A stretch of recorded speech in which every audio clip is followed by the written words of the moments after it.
Hey, Pastor Randy here, back with you with another quick sip of tea. You know, the last time we visited we were talking about the plight of mankind that Itsuki had talked about in the slow brewing tea. And he said that this plight is such that we've got two pieces of us, that we've got this spiritual side that's really deep down inside of us that is this desire to know our Creator. And yet we've got this rational mind that wants to think things through scientifically for everything. And they're at odds with each other. And this plight causes what he said are four ironies. And the first irony is that because we are created in the image of God, we've actually ironically got this desire then to want to be our own God, to want to be independent like God.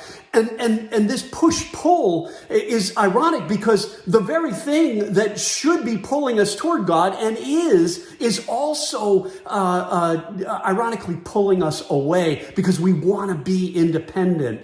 And so when you look at this, how does this play out for our overall optimal health? I mean, you think about, we could be healthy, optimally healthy with this large circle. And we know that if you were to look at our own health, you can see that we are body, mind, and spirit. We've known this for thousands of years. And each of these pieces play a big role for us. This gets us to optimal health when all three are supercharged to get you going straight towards success and optimal health in your life.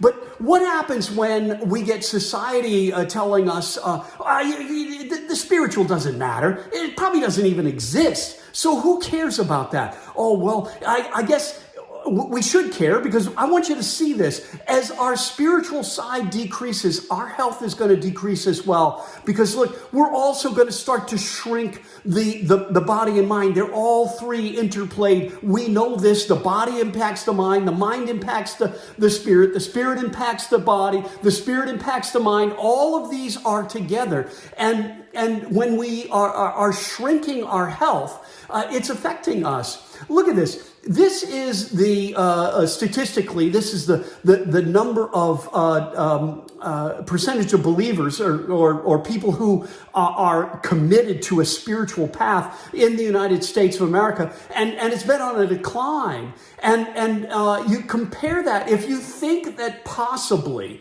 this spiritual decline could have an impact on our health, check this out. Here is our healthy weight index, and it's just one indicator of the decline of our health, and that's actually from the New England Journal of Medicine. And here we have, if you want to see some more, this is statistics on our mental health as it's declined, on a drug addiction as it's increased, and we've had fewer and fewer people without an addiction. At this point, we've got 1 in 5 people are suffering from a mental health condition in the United States of America. And a drug overdose are on the rise. We know all of this. How is this related? Well, if we have to get back here, we've got to see that this spiritual component is absolutely affecting us. And it is an irony. It really is. Tsuki was right. When we think about the ironic thing that's going on here, that we are getting pulled away because we want to pretend that the spiritual doesn't exist. We want to be our own independent. We want to be God. We don't want to bow down to anything else. Boy, look at this. This is an impact that we want to make sure we're on top of. That is your quick sip of tea.